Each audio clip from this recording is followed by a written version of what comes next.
special thing about this open day is, you know, we get to allow people to walk on top of the dam wall. So, you know, we've been talking about it for a long time and sort of pointing at it from a distance, but this is probably as up close and personal as you can get, so it's good. This is one of those experiences that people won't be able to do again. This is all going to be sealed off. There's going to be a security fence on the other side. So it's the first time we're able to offer supervised access, and unlikely to happen again, I'd suggest.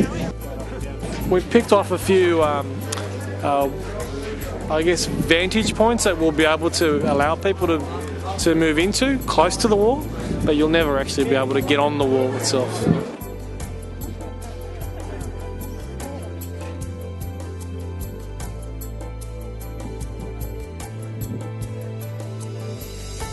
So this is where the water will actually will go down to be pumped through to Cotter Pump Station that you would have come past on the way. So it's got 7 different levels so that we can use water at any different time, depending on how full the reservoir is at the time. And we will use water from different levels at different times based on the quality of the water as well as the height of the dam. So sometimes you wouldn't want to use water that's too cold. There's a few things we're cleaning up and completing. There's a few structural concrete elements along the crest of the dam wall. A few non-overflow walls to go. Down the bottom on the downstream side in the Stilling Basin there's a few bits of concrete left to pour.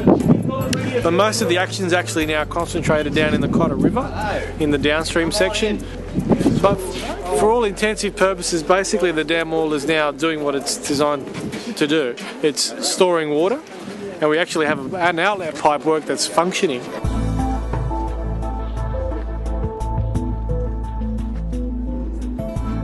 A lot different, very different to what it used to be. Like we used to come out here as kids and young adults, a lot of picnics and stuff, and always climb up the old wall.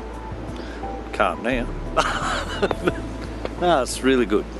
This is the final open day, and I've come to the other 4 or 5, and I want to see the job done. And because I saw the advertisement, today is the open day. So I thought, yeah, it's a very good opportunity for our family to see this dam. The first time we came out was just to sticky beak at the dam itself and to see how it was going, and then I think the time after that was to see how it had flooded after all the rain. And we've come out today to basically get on a tour and have a look at the actual dam itself. We just we just come to Canberra not far along, just for about 8 months.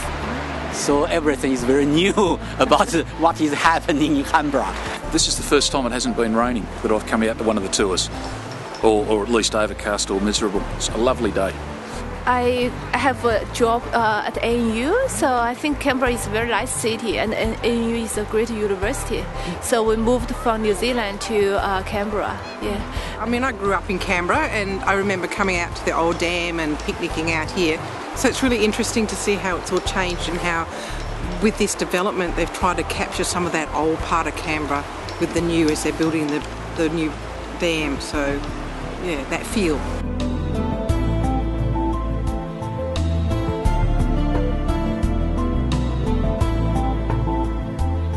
Looks really good. It's a lot better now. They've done it up really nicely since the fire. Yeah, you know, planted new trees, and there's a new park there for the kids, and yeah, there was nothing here for a long, long time, you know, so it wasn't that much fun to come out.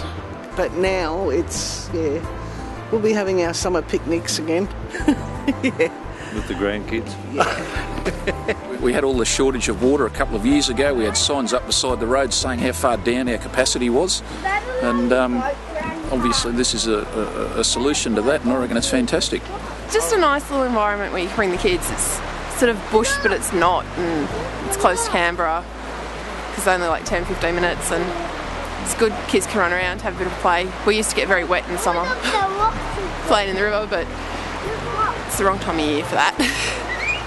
We just started driving from our home at around 10 o'clock. On the way, is not so many cars with us hit to the dam.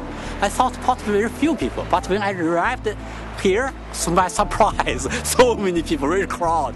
It's amazing. It's possibly they come here very early. You too. Bye bye. Have a good day. See you. The water will fill up to that point there, and then if there's any extra, it'll actually flow over. So I can honestly say now that the Cotter Reservoir is storing more than it ever has. Because the new wall is now active. I guess what that also means is that if you're looking at percentages, by the old terms we're probably 105% of capacity, but now allowing for the much larger new bucket of water available to us, we're probably less than 5%, but it's a good less than 5%. Until a few weeks ago you could still see the top of the dam, and even on a still day you could still see just sort of the shadow of it if it was very quiet, but it's about 7 metres underwater now. So. Yeah, this is almost like the swan song, so it's almost like saying, hey, we sort of got there. In the end, we're at the top now, so you know, a bit of show and tell, and I'll just quietly sail off into the sunset. Yeah, overriding sense of relief really, less of achievement, but I think the achievement bit will dawn on me when I put a bit of space between this and whatever I'm doing now. So come back down in 5 years' time. Yeah, that's right. Come back down in 5 years' time and probably bore my children with my stories, and by the time they get to teenagers, I'll probably be sick of hearing me talk about Cotter Dam.